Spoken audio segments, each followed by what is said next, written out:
Sa'kin po binigay ito, meron tayong visitor.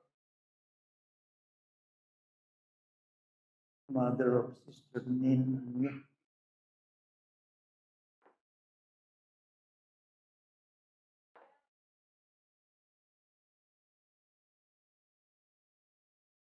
Yan, nakalagay dito. Malito.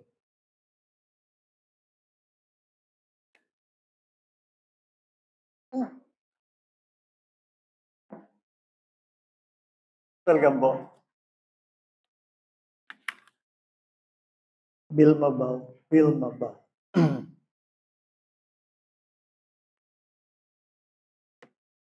Siya po ba? Saan si Michelle?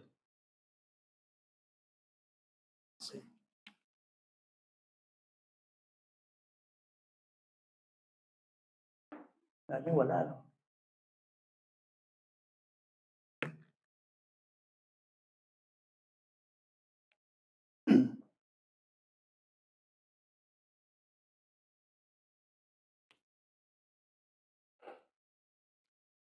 Si Mrs. Vilma Bao, first time niyo po ba?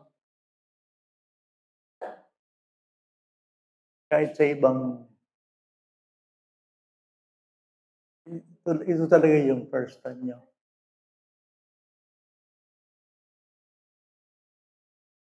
Tagalog ba siya? Kung ba?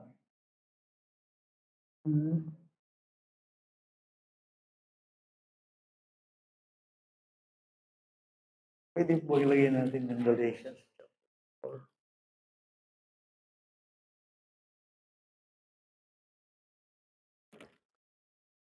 Itutuloy lang po natin yung ating serye. Hindi ko rin pwedeng ipangako ngayon kung matapos na natin. Pero hanggang 5 to, kasi Christmas message 4, ito yung pang-apat na. Okay, tama ba yung 4? So, para muli nating maalala yung ating teksto sa Galatians chapter 4.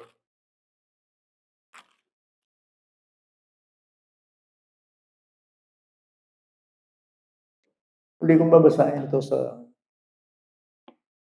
Tagalog, subalit nung dumating ang ganap na kapanahunan, sinugod ng Diyos ang kanyang anak ay pinanganak sa isang babae, ng isang babae, at ipinanganak sa ilalim ng kautusan upang tubusin ang mga nasa ilalim ng kautusan, upang matanggap natin ang pagkupkop bilang mga anak. Itong bibigyan ko lang din dito yung pagkupkop, yung salitang pagkupkop ngayong umaga pong ito, kasi nakahalaga na naunawaan natin ang pagtatapos nitong talatang ito. So, nasa Galatians 4:5, upang matanggap natin ang pagkupkop bilang mga anak. Sa salitang English, that you may receive adoption as sons. Okay. Now, siguro po yung salitang anak, very familiar kayo. Magaling po dito sa akin sabihin. Okay? Kasi ang aking talagang tutumbukin sa pag-aaral na ito ay kung paano tayo maging pamilya ng Diyos. Feel nyo po ba? At home po ba kayo?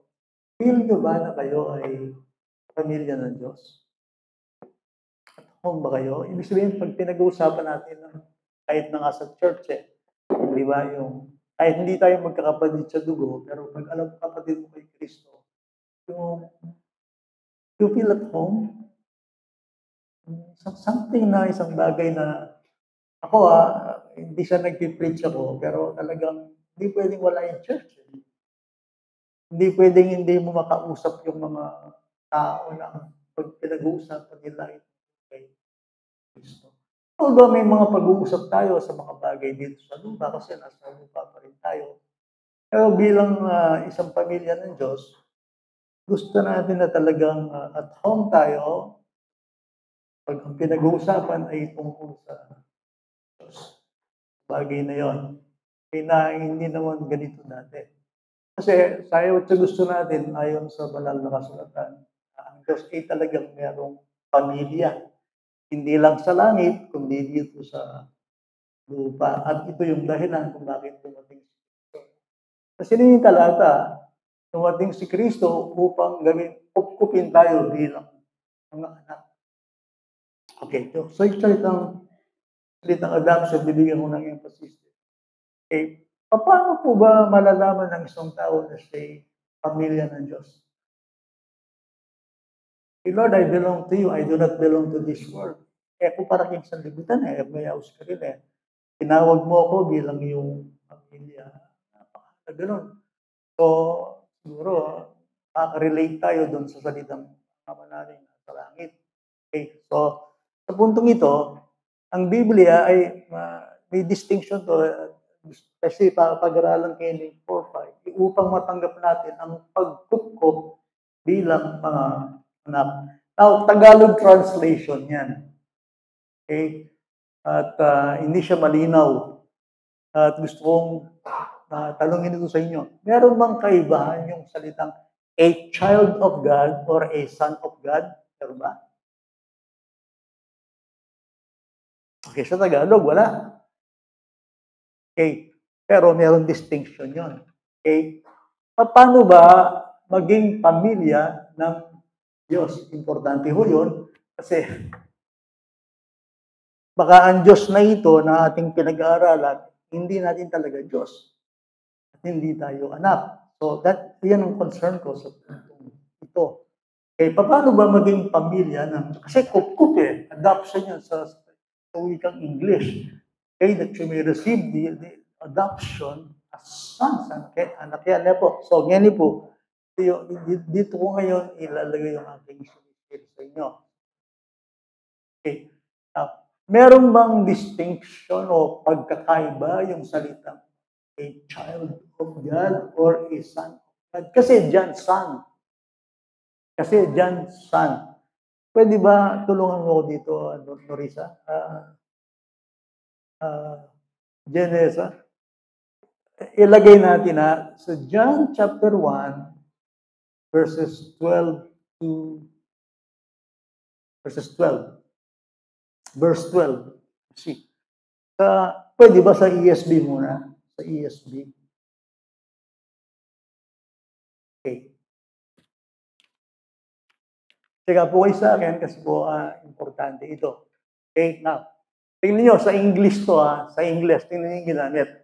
But to all who did receive Him, who believed in His name, He gave the right to become children of God. Anong mo rin sabihin niyan? Hindi mo rin sabihin niyan. Meron mo ing paralan para yung tao maging pamilya niya ni Diyos. Pagpanggem. Nano? Birth. Nanong birth? Kailangan kang maborn again.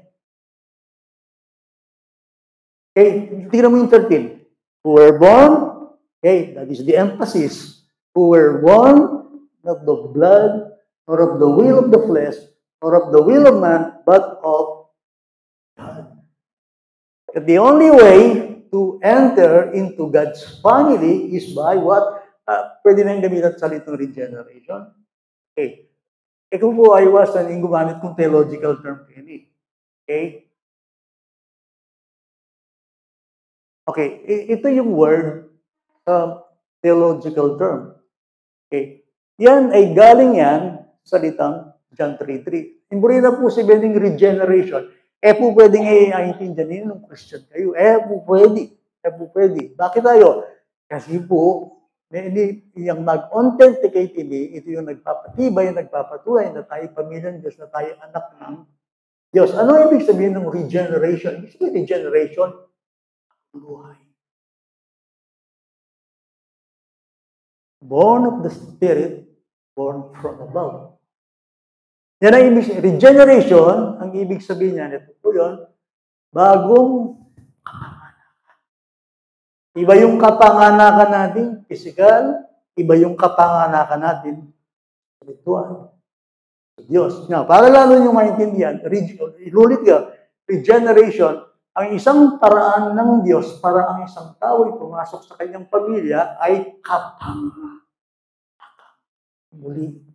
Ngayon, nung born again pa, nakapamilya ng Diyos. Alang way, alang dahilan, walang paraan para ang isang tao ay makapasok sa pamilya ng Diyos, hindi siya ipanganak na muli. Birth.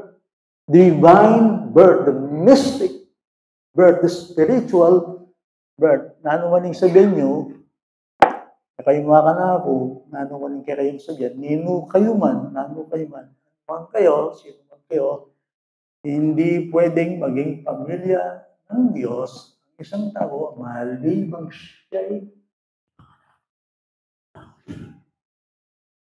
regeneration. Okay. Mas maintindihan niyo ito. Familiar ba kayo dun sa awiting Amazing Grace? Are you familiar? Okay. Ano yung ibig sabihin ng Amazing Grace? Makakapagmulala. Bakit makakapagmulala? Regeneration Grace yung ito. Amazing Grace, how sweet song. Tanya po. That saved a wretch like me. Non-wretch. Wretch, walang hiya. Wretch, sawing palad. Wretch, walang pag-asa. Isang kasalanan. Okay. I was once lost. Dati akong ligaw. But now, in regeneration, from death to life. Regenerate ko. Bayo. Nag-regenerate yun kasi bayo. From darkness to light. I was once lost. But now, I am found. Ngayon, yung taong medili, balo ng medili, po tangikit ng dalan. Hanggat akagiting gustong dalan, balo medili ka. At why din nga liwa, okay ko. Okay, hanggat, yung ginawa na sabihan, okay ka. Yung ginawa magsalita, na okay ka. Kasi rin tao, sabihan da, okay ko. Kailangan mo akiting sarili mo. Ano ka? Wretch, ungkang, dilim, sinner. Kaya nga po Sino mang na kay Kristo, isang bagong nila lang. Pagbayo. Dati ka kasi luma. But now I'm found. Was blind. But now I see. Hindi na yung Christian. Yung Kristiyano, ikit na, bulag niya, kasi yun yung manakit na Kanyang ako pa Christian. Ako ba ang bulag ko? Basta ako, katoliko ko, magaran ko kayang antini. Yung balo ko, ako balong ipapahama ko, naman katawa ko. Ako balong bulag ko, hindi ko alam naligaw ako, hindi ko alam ang mga bagay na ito. But now I see. Now I know. Tingin mo rin sa meaning regeneration.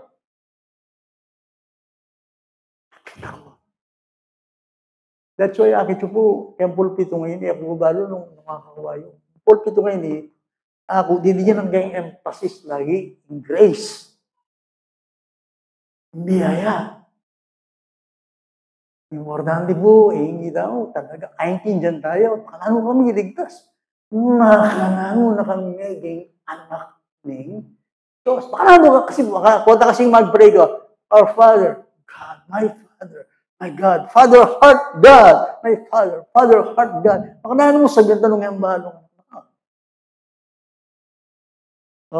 That's why in Bible, ating niyang tiling salita, and 1 John, lagi ito from chapter 1 to chapter 5, datang salitang, I know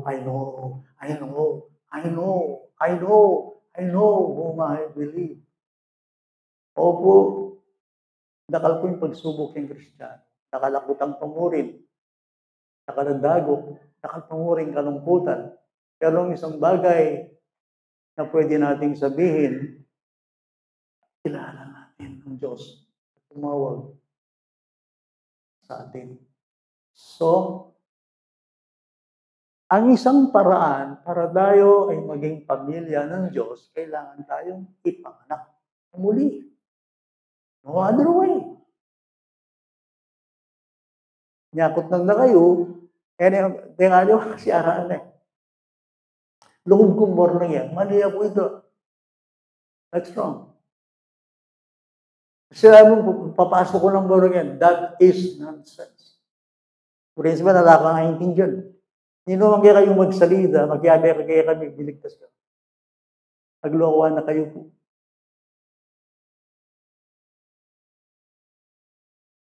Kahit sabihin, loob kong born yan. Taluluban niya yung born yan. Dapat kang, sinabi ng Christ, kaya ka loob kang born yan. Sabi ng Christ, lugali na. Unless a man be what? Be born. Aliban ng metong atao. Tao kayo po? Tao ba kayo? Ikaw kailangan ipanganak muli. Kaya puntong ini, kamanuldo. Kaya mo yung sarili mo. Kaya kamanuldo. Mo sasabihan nitang, bait ko kayong kapila, may adagon kayong kapila. Ali, regenerate ka. Okay. May ginawa ba ang Diyos sa buhay mo? Kasi obra na, akto na ng Diyos yan eh. Akto na ng Diyos yung salita mo yan. Kasi spiritual birth yan. At basa niya in John 3. Initang Pastor Angeles na magsalita, madalas na sasabihan. Kaya porket ang na yung bisikleta kaya namin kayong garay, kotse niya. No? Kaya porket makalukluk ka kayong kapila, Christian ka. So, mga aldol ko again, kailangan lang yung sarili ko. Kasi yun lang ang paraan. The only way to enter into God's family is by regeneration. Yan mo muna. Nawing kadwa, ang isang pagpasok sa pamilya ng Diyos ay pagkupkop. Ano yung pagkupkop? Adoption. Ganyan. Lawin tayo ganyan, any children of God yung gagamitan. Nabayo po. Lawin tayo po in John 8,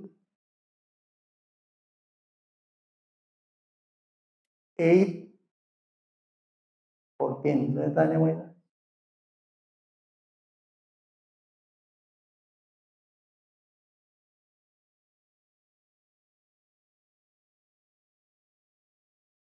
Kaya ako makiramdam, mag-aral lang ako. Kaya ako makiramdam. Okay? Kaya po sasanayan ng sarili alam lalo. Please. Kaya yung sasanayan ng sarili yung alam lalo. Ipahama ko po.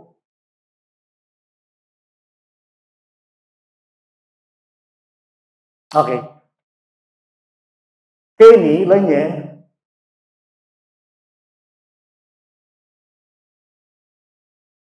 dali. Dali ko ata.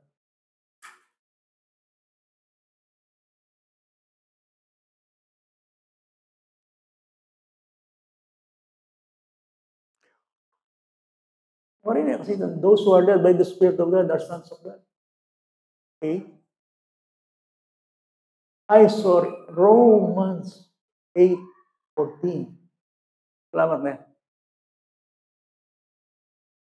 Nanding children of God. Kaya English. Both kaya ni sons yun.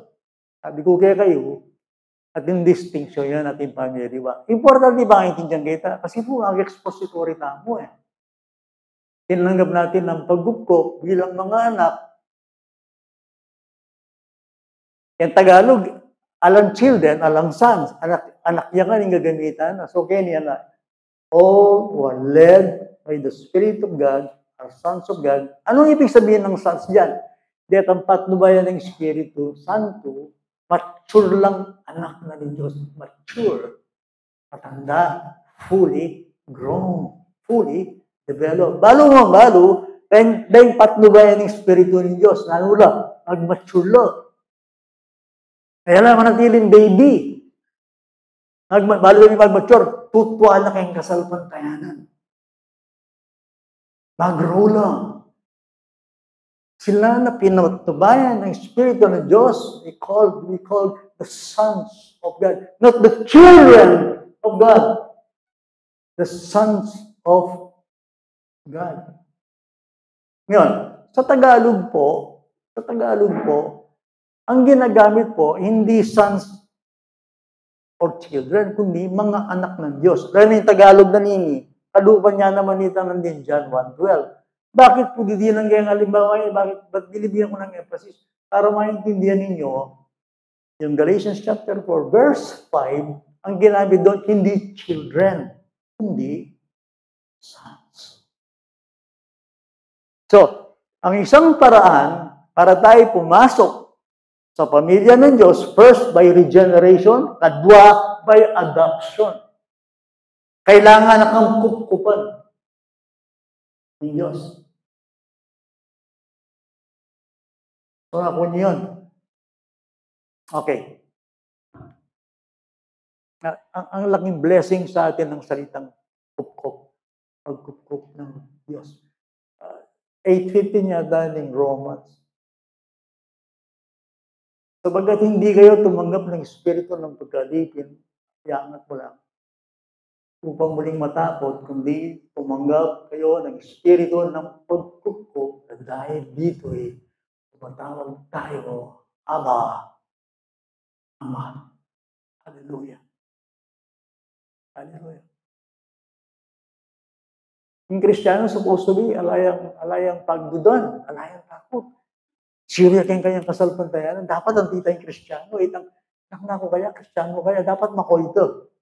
Dapat yung Kristiyano at yung freedom. Alayang fear. Nanin kaya, dapat talagang magkanlong na rin Diyos. Ama ko, Diyos. Tagalog. Why Tagalog?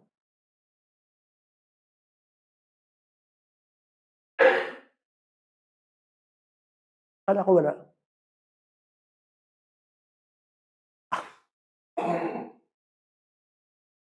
Yung siblings ni Rose.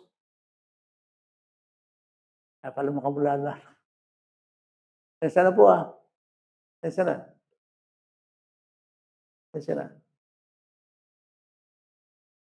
Ay, sabi ko, kapagal ko betes, lubuli siya. Nakabala mo, extend agad. Pampangan. Mas malaya ako doon. Eh, lang ang kaya ko naman. Hindi naman kapampangan. Tagalog lang.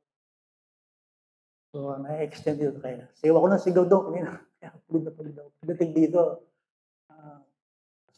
So, extend yung kapampangan. Sensya na po, nakalimutan ko po talaga kayo, sir. So, ibabalik natin sa Tagalog. Pero yung Tagalog, ox lang sa inyo. Okay lang po sa inyo. Yung Tagalog. So now, okay. Sabi niya rito, sapagkat hindi kayo tumanggap ng espiritu ng pagkaalipin upang muling matakot. Hindi tumanggap kayo ng espiritu ng pagkupkop, adoption, dahil dito'y tumatawag tayo, Aba, Ama. Okay. Isang bagay, kailangan ninyong maunawaan. Ang Kristiyano, biblical Christian, yung talagang naging Kristiyano, isang bagay na kailangan niyang maintindihan, meron kang tinanggap sa Diyos. Importante yun.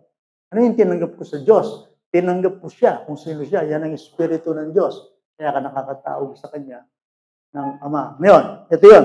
Ano ang pagkakaiba ng child of God sa Son of God? Yung child, ang emphasis, yung kapanganakan, birth.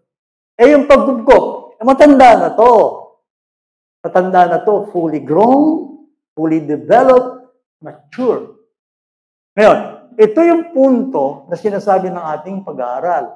Ang pagkupkop ay isang kinukupkop. Ang damang yawi sinabi na ng scholar. Saan nga kasimbilan? Okay.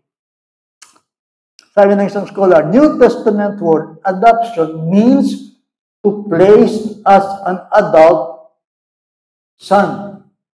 Ibig sabihin nun, kapag sinabi natin kinukop, kinuha mo, inilagay mo ang isang matandang. Okay?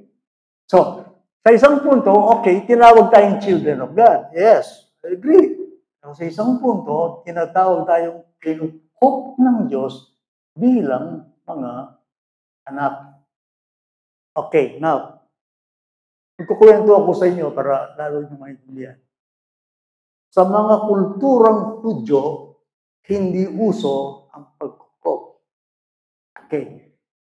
Uso karela, hindi common practice sa mga Hudyo ang kupkupin. Hindi pwedeng pumasok sa isang pamilya ang inampon. Kailangan pag sinabi mong Hudyo at pamilya kanila, ang basihan, yung birth, yung kapanganakan. The basis is on his birth.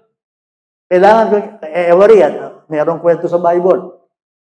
Yung mag-asawa, namatay yung lalaki. Yung gagawin sa babae, kailangan ang mapapangasawa niya, yung kapatid ng lalaking nawala. Okay? Tapos, yung magiging anak nun, yun ang magpapatuloy sa kanilang family name. Kailangan ang mag-carry, ang bibit-bit ng kanilang pamilya ay manggagaling mismo sa kanila. Hindi iiwasan ng isang widow ang mag-ampon ng tao para sabihin kanyang sarili. Kailangan yung anak nila sa Hudyo, sa kulturang Hudyo, yung anak nila ay mangyayari talagang doon ipapanganak. Hindi pwedeng magkuko. Yan ang kultura ng Hudyo. It was a common practice sa daigdig ng mga Hudyo. Dito sa Galatians, hindi Hudyo kinakusap, hindi Roman. Sa Romanong kultura, sa Romanong daigdig, sabihin ko sa inyo, sila ay mahilig mag-ampon at yung Grego. Ito yung significant na common practice sa bansang Roman, sa Roman world, ang pagkukop hindi katulad ng Hudyo. Sa Hudyo, kapanganakan para pumasok ka sa pamilya. Pero sa kulturang Romano, umaampon sila. Ngayon, istong minampon na, pag nag-ampon sila, ng magiging anak, kailangan matanda. Naintindihan nyo? Hindi pwede yung bata. Minsan pa nga po, sa research, mas matanda pa yung inaampon kaysa sa aampon. At ito yung mabigat na na-discovery ko sa research ko. Pwedeng itakwil ng ama ang kanyang tunay na anak, the natural born son, pero hindi niya pwedeng itakwil ang kanyang inampon. Bigat mo? Yun. Bakit siya umampon ng may edad na? Kasi yung pribileyo at responsibility, ililipat ng ama sa kanya. Ibig sabihin, kung makuha tayo, itang minampon, lahat ng kayamanan mapupunta sa anak na inampon. Bakit? Yun nga, fully grown, dahil matanda na, at bilang inampon, talagang tuturing yung tunay na pamilya. Now, dali natin ngayon sa Galatians chapter 1, ay 4. Para maintindihan nyo yung aking sinasabi. Please, subaybayin nyo po ako, no? Subaybayin nyo ako. Ganito ang ibig kong sabihin, ang tagapagmana habang bata pa ay hindi nakahihigit sa mga alipin bagamat siya ang may-ari ng lahat ng bagay. Metaporya yun. Okay? Burin sabihin niyan, mag-illustrate siya, metapora, o talinaga, ibig sabihin nun, ang isang bata, hindi siya pwedeng talagang pamanahin na naiintindihan niya. Kailangan yung tagapagmana ay lalaki. So, sabi niya dito, subalit siya ay nasa ilalim ng mga tagapangalaga at mga katiwala hanggang sa panahong itinakda ng Ama. Verse 3. Gayon din tayo, nang tayo'y mga alipin pa, tayo'y mga alipin sa mga panimulang aral ng sanlibutan. Ano yung sabihin nun? Nangyata pa Kristiyano, bibiyata mo kay reliyon tamo, kay ritual, kay seremonya, anak tang masyado tungkol kay Diyos. Di ba naranasan natin yun? Yung mga pangsanlibutan, mga seremonya, reliyong ginawa ng tao. Yan ay aral ng sanlibutan yan. Ang ating pagkilala sa Diyos ay ang ating sariling kayod. Nung panahon na yun. So, ipinakikita dyan, Kristiyano, naniniwala naman tayo sa Diyos noong panahon na yun. Meron tayong reliyon, meron tayong man-made religion, meron tayong sigasig, meron tayong paniniwala, pero ayon sa ating binabasa, ito ang mga bagay ng aral ng sanlibutan, the elemental teachings ng sanlibutan. Subalit, nung ganap na kapanahon, yakin yung teksta mo yan. Yakin yung teksta mo yan. Okay. So, malinaw sa inyo, kasi nga, ang ating tawag sa atin ng Bible, tagapagmana. Kailangan naman, Kristiyano ka. Hanggang yun, baby ka pa. Hanggang yun, ibubot ka pa. Kahit tagapagmana ka. Yan nakakasabi ng Diyos, tugugin kayong business, kayong maturity. Pwede mo bang ilagay sa opening prayer, sa preaching, sa gawain ng isang tao immature? Mayari hindi ka ng leader, may itong tao na mature ang Kristo. Pwede. Hindi pwede yun, di ba? Hindi kayo, di nga lang yun, hindi kayong business. Yung bata isip, pagtiwalan na. Dali po ulit. Kaya nga, yung iba, pinapag-aral nila yung anak. Gusto nila mag-mature. Para sa ganon, yung bagay na tungkol sa kanyang ama ay kaya ng bitbitin at kaya ng privilege. Meron nga akong kilala. Sabi niya, ating kong kayamanan. Meron akong kayamanan. Pero dahil inutil itong anak ko, nag-iisang anak ko, na sana siya tagapagmana. Kaya hindi ko mapagkatiwalaan dahil isip bata. Imbes na sana yung makinabang yung sarili ng anak, yung makinabang kaliwala. Kasi hindi niya maiwan yung kanyang anak dahil immature. Halimbawa kung kayong spiritual, makinyan mo naman. Kinupkup ka ng Diyos bilang kanyang anak. Kasi nga, ikaw ay magiging tagapagmana. Ngayon, alam ko, malulutsob yung kayo. Pero sinishare ito para maintindihan nyo ang ibig sabihin nito. Okay. Madali bang pag-ampon? Sa isang modern life, malagwabaing manampong ng anak? Very easy, hindi madali, di ba? Bakit? Gaya niyo po. Pag nagampong ka ng bata o tao, ikaw ang magulang, sigurado, papasok ka sa isang tinatawag natin legal process. Hindi ba? Proseso yan. Pagkasabihan mo ba, kakausapin mo muna yung tao, ganito, at susiguraduhin ng tao, nung halimbawa,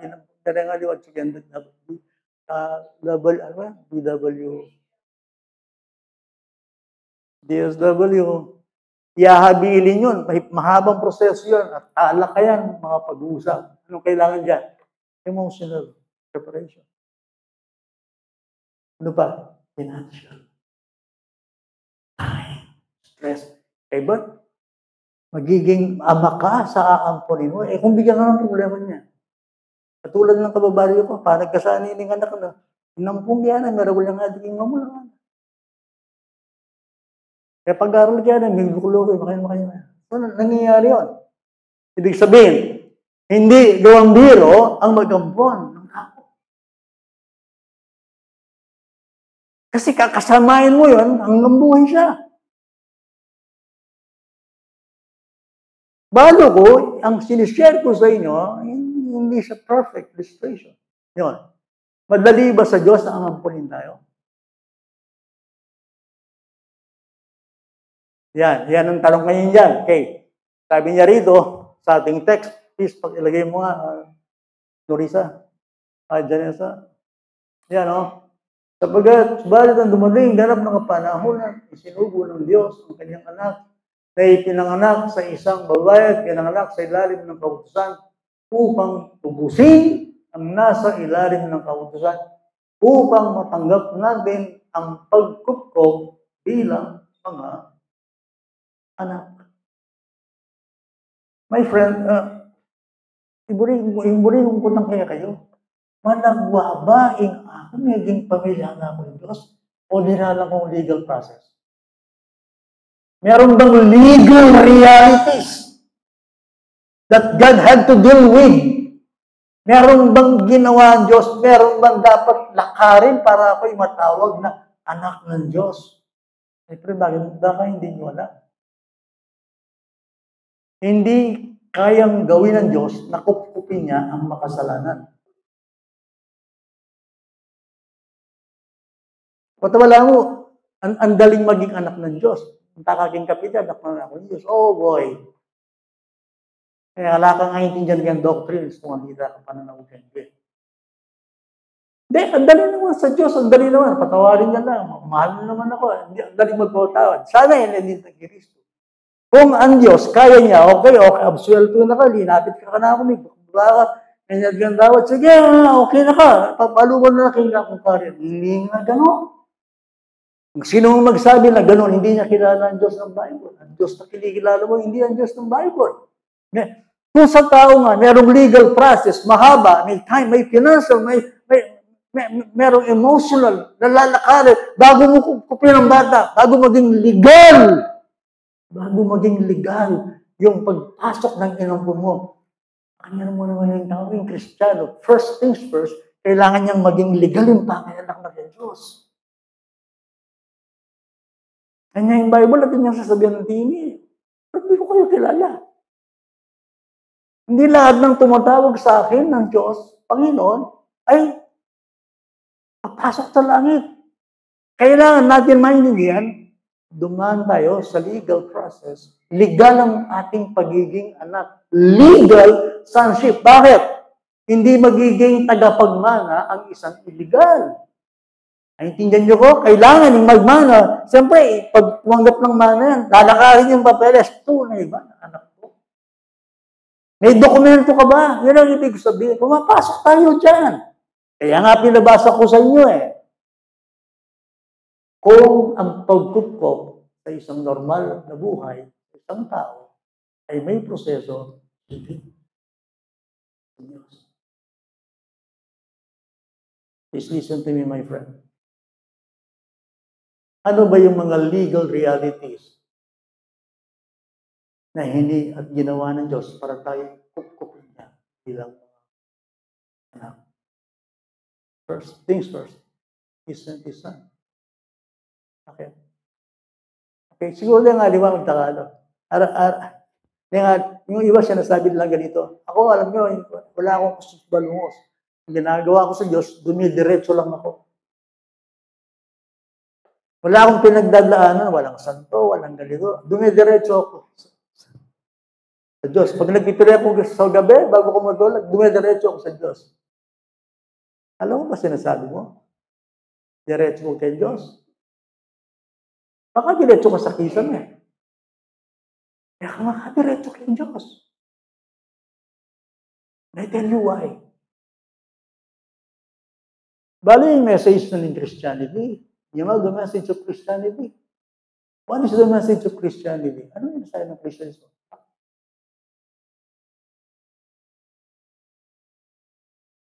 The message of Christianity is what? The message of Christianity is salvation. Ano yung ibig sabihin ng salvation? Kaligtasan. Ano yung ibig sabihin ng kaligtasan? Rescue. Rescue. Ano yung rescue? Makinig kayo. Okay. Ang problema, ito. Kasi sinasabi natin, kukupupin ako ng Diyos, mahal ako ng Diyos, patatawarin ako ng Diyos, eh, hindi niya magagawa yan kung walang proseso. He cannot do that. Hindi naman kaya kayo magsalita, malugod yung Diyos. Patawaran ako. Siguro naman yung Diyos, ligtas na ako.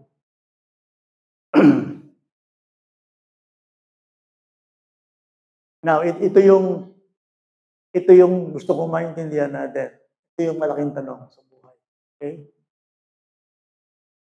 Paano ang isang taong makasalanan ay makikipag-ugnay sa isang tao, sa isang Diyos na banal? How can man who is a sinner can relate to God who is holy?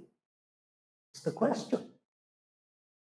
Okay, so learn niya. Baka na ano yung milapit, ipag-ugnay ang taong makasalanan kay Diyos sa banal.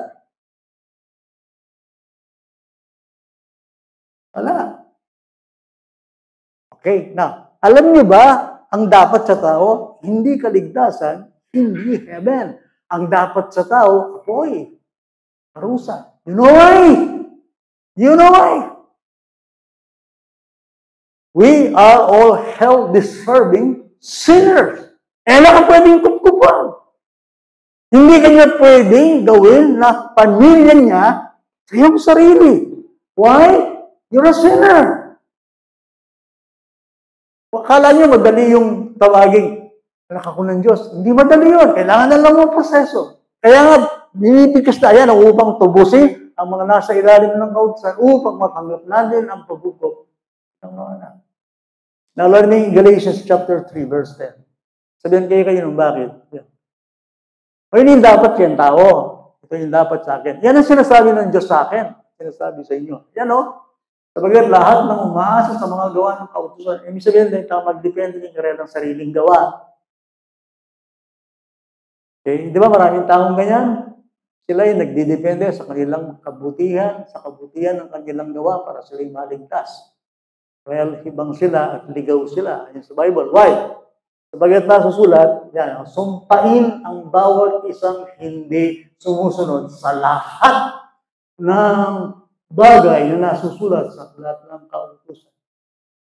Anong dapat sa atin? Sumpa. Bakit sumpa?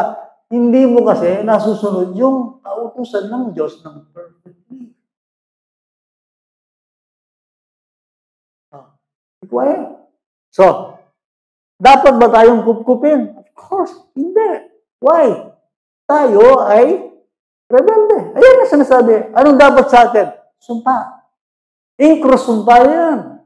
O tayo, isipan yung incross. Nung layan yan, mga lahi Christ, kaya incross, sumpa yan. Kaya nga sumpay ng bawat siya. Ako ba, dapat sa pulpitong ito, nag-preach? Dapat ba ako nandito, tatawagin ko ang Diyos? Naligtas ba ako dahil ako'y nangaral? Hindi. Sino man sa atin dito, dapat higa at tsuga kayong kapalusan. Why? Yun ang hinihingi ng ustisya ng Diyos. His justice and His law demanded that we be punished. Malinaw sa inyo, ka dapat iligtas, ako dapat iligtas. Ka mag-pride dyan, ka mag-kaskili dyan. Dapat dyan, itamon, ako may pahamak tao, agpang dyan, Diyos sa mga baga. Ayan. We were all by nature the object of His wrath. Ephesians 2:3. Dapat sa atin, sumpain. Dapat sa atin, ibagsak. Dapat sa atin, parusahan. Why? Yun ang hinihingi ng ustisya at kautusan ng Diyos.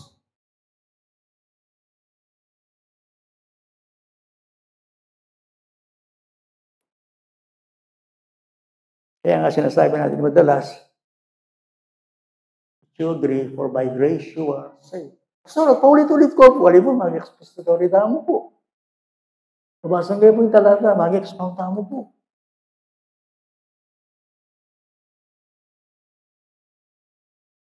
So, higit yun na yan eh. Pwede bang miligtasin tao, yung alay Kristo? Pwede. Shock kayo? Pwede miligtasin tao, yung alay Kristo? Yes. Wala no. Perfect yung kautusan. Dapat perfect ka. Okay, magtas yung gamit. Sino ang pwedeng nag-perfect sa kautusan?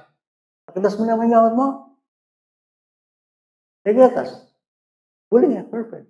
Balo yung mismo, agyan yung sarili tambi, agyan Kristiyano tayo. Nakagtambo kayo naman, kapintasan. Hindi mo.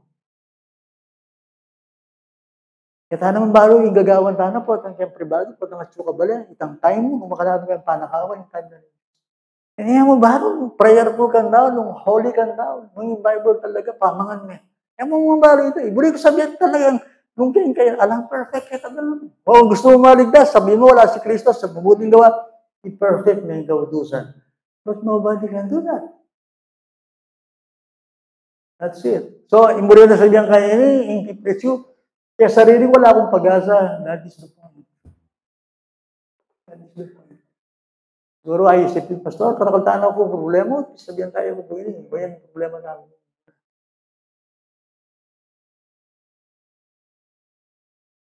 Para makita natin, nung kupkupin tayo ng Diyos, hindi tayo karapat-dapat. Dumaan siya ng legal process. So, ito lang mabuting balita. Our Savior, Jesus Christ, did what we never could do. Madalit salita, Pastor, hindi po natin nagawa perfection. Yes. Ginawa ni Kristo yun para sa atin. Kaya nga tawag sa Kanya, siya'y sinugo, dumating sa ilalim ng what? Kautusan. Namin mo rin sabihin dito. Ibig sabihin, yung hindi natin nasunod na perfection, Diyos ang gumawa. Pag sinabi po natin, mga kapatid, tinubos tayo ni Kristo, parang laking kasalanan. Alibo, may naya po kanito, sinabi yung kayong kasalanan. Ito mo yung intindihan nyo, walang niya po kanto. Inatbus na kang Kristo kayong kautusan. Sige, gawin tayo yung 3:13, diba o?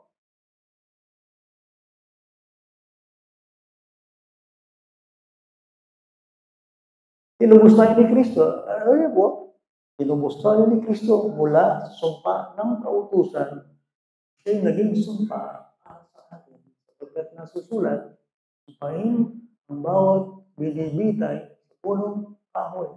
Ano yung punong kahoy? Yung krus. Palagay yun. Nang malilyari, kaya makapalagay nyo, anong nangyayari dyan? Nakapako si Kristo. Si Kristo, para malinaw sa inyo, dapat tukyan ng kautusan. As a son of God, He is above the law. Pero okay, under the law niya Christ. Si Kristo, under the law siya ngayon. Bakit siya naging under the law? For us, on behalf of us. Dahil sa atin, na hindi natin nagawa, ginagawa niyo. Kasi nga po, kailangan po yung kautusan matupad. Kailan ba nalabag yung kautusan? Hindi ba nilabag ang ating munang magulang? Si Adan at saka si Eva? Hanggang ngayon, yun pa rin ang issue. Ang salita ng Diyos, ang utos ng Diyos, hindi mo pwedeng baliin. Kailangan yun maganap. Kailangan nagkaroon ng hustisya. At ang nangyari nga, nung dumating si Kristo sa ilalim ng kautusan, ang ibig sabihin, perfect active obedience. Ngayon, dahil ni Kristo, akakit niya, ni Kristo, halimbawa, yan, perfect yan. O hindi ka dapat. Yung gawa ng Kristo para kayo. Yung kautusan na mo tutok yan, kaya nga para kayo. Para sa ganon, matubos ka, sumba ng kautusan. Is the point. Sabihan rin kasabi ko ng lin, sa iba't kumig perspective. Makapangyalabot po. Samantalang mag-share kayo, makapangyalabot po talaga yung gawa natin Diyos. Sabi ko, makiramdamin niya ako. Memang ako po masyado kaya gawa na niya. Makapangyalabot po, ano. Kaya sarili ko, bubulan. Makiramdamin niya. Dito nga, manghilabot, kaya gawa ng Kristo, kaya gawa ng Diyos. Ing pamagkup-kup, makamang proseso. Basta-basta. Hindi basta-basta na tayo maging anak ng Diyos. Kaya nga inuulit-ulit ko, halimbawa, isang tao, nandito siya, gusto niya mag-anak ng Diyos, lalapit siya, at sabihin niya, Lord, patawarin mo ako. Ituring mo akong anak mo. Hindi pwedeng gawin ng Diyos yun, natatanggapin ka niya. Kailangan may legal realities and process. Yun ang ginawa niya sa kanyang anak. Bakit?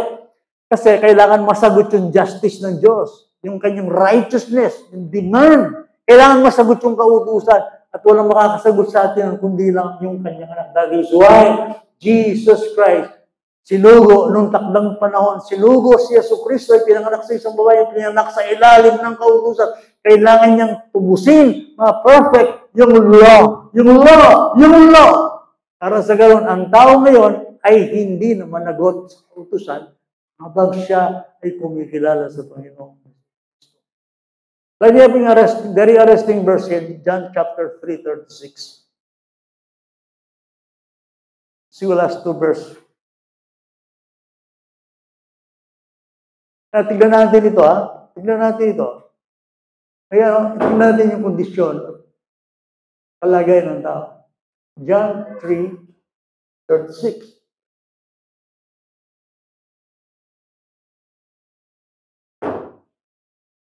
Ba? Yes. Ang sumasampalataya sa anak ay may buhay na walang hanggan. Ngunit ang hindi sumusunod sa anak ay hindi makakakita ng buhay, kundi ang poon ng Diyos ay nananatili sa Kanya.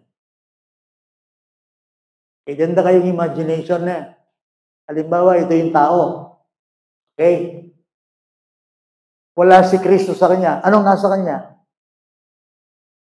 Ano yung nakapayong sa Kanya? Sabihin niyo, pag-ibig. No, my friend, no. That's wrong. Sa isang tao na Christless, na wala si Kristo sa Kanya, tandaan niyo ito, nasa Kanyang poot ng Diyos. The moment na siya ay managutan ng hininga, matutulad siya sa isang mayamang lalaki. Ang gara ng kanyang buhay dito sa loob, pag-gising niya sa apoy ng kapal.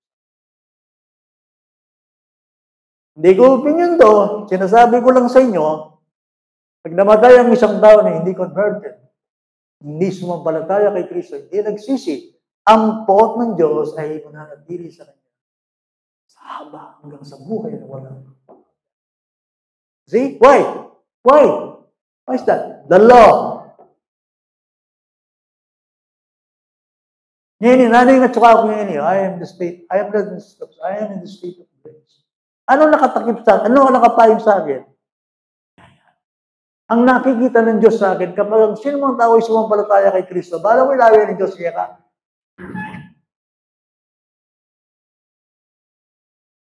Perfect. Kasi si Kristo, nakikita niya ang katuwiran. Wala na yung pot. Wala na ako sa state of sin. Nasa state of grace ako. From darkness to light. Nasa favor ako ng Diyos. So, sa mga Kristiyano kaya, gagamitin natin yung salita. God bless you. God bless you. God be with you.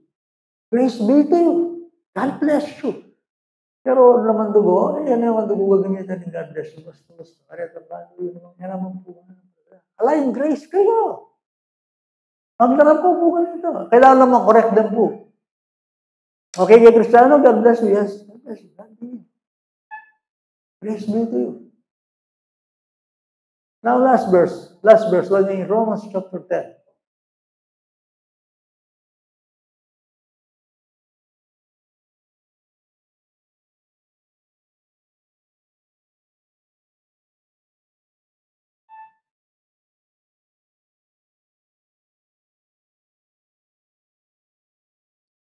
Mga kapatid, ang nais ng aking puso at ang dalangin ko sa Diyos, alang-alang sa kanila, ng mga Hudyo,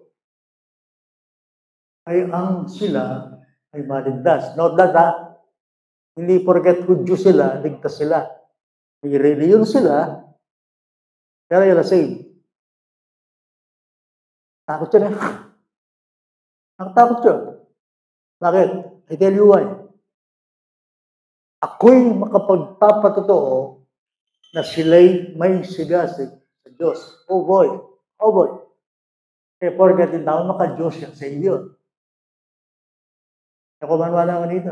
Porket yung tao, daldal niya kay Diyos sa iyo. Ano yun? Pwede ba ang isang tao masigasig sa kanyang reyon sa siya? Yes! Kaya. Okay? Akakitsingan yun, mga kahalaging understanding. Ayan. Ako'y makapagpapatotoo na sila'y may sigasig para sa Diyos. Subalit, hindi ayon sa kaalaman. Sapagkat sa kanilang pagiging mangmang sa katuwiran ng Diyos, at sa pagsisikap nilang maitayo ang sariling pagiging matuwid, hindi sila nagpasako pagiging matuwid ng Diyos. No ka rin lamang mang. Lamang mang kay school, lamang mang kay business. Ali. Mang laki. Don't forget the word righteousness. Ano po kayo importante yan, okay? No ka rin lamang mang. Kaya nga, duwa na ng Diyos, kaya demand na ng Diyos, kaya justice na ng Diyos. Sila'y mangmang sa paraan ng Diyos. Anong ginagawa nila? Manalakad lang, sarili lang. Bandera, kinaraman ng Diyos. Diyos ko, siguro naman. Siguro naman doon. Niligtas ko, magandang na ako ng tao, yak na meruisyo. Masigasig ko, kaya kayo. Mapanyawag po tao. Siguro naman. The righteousness, ang pinag-usapan natin. So, anong solusyon? Ayan ang solusyon.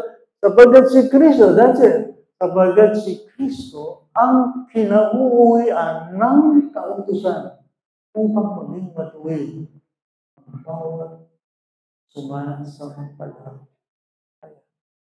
Hallelujah. See? Anong dapat natin gawin? Salam. Ano yun? Sampalatayanan si Yesu Kristo, siya ang katuwiran ng Diyos. Okay, ibig sabihin, yan ang standing natin. Siya yung ating katuwiran sa buhay natin lahat. Gusto natin maging acceptable sa harapan ng Diyos. Gusto natin tayo ay katanggap-tanggap sa Diyos. Anong gagawin natin? Sabi ng Bible, believing, sampalatayanan natin ang kanyang sinugo. Siyang naging katuwiran natin. Inuulit ko, mula sa kanyang pagkasilang si Kristo ay ginampanan ang hindi natin magawa. Then siya namatay, then siya inilibing, then siya muling nabuhay.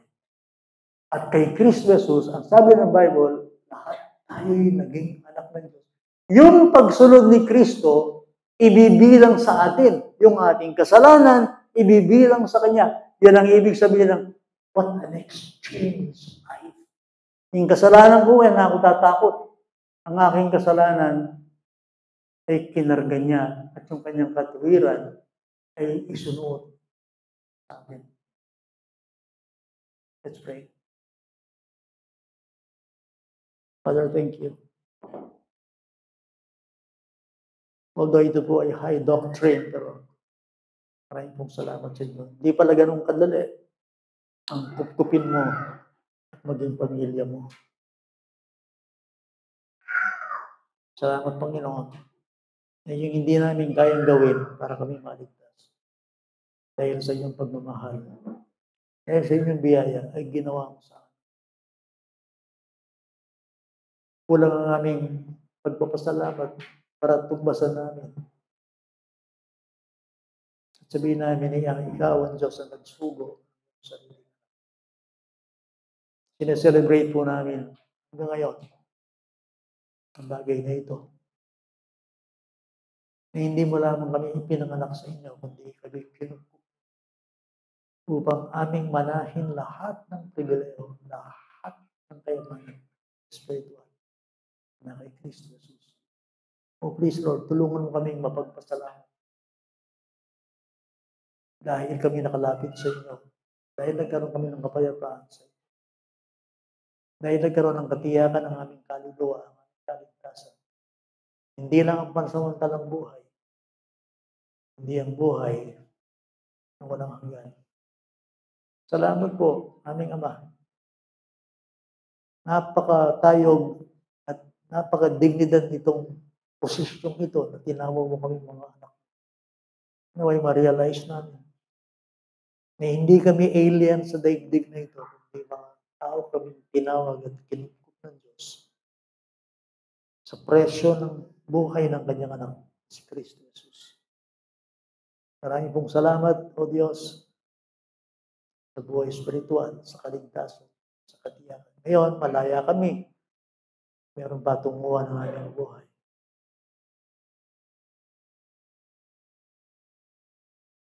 This we pray in Jesus' name.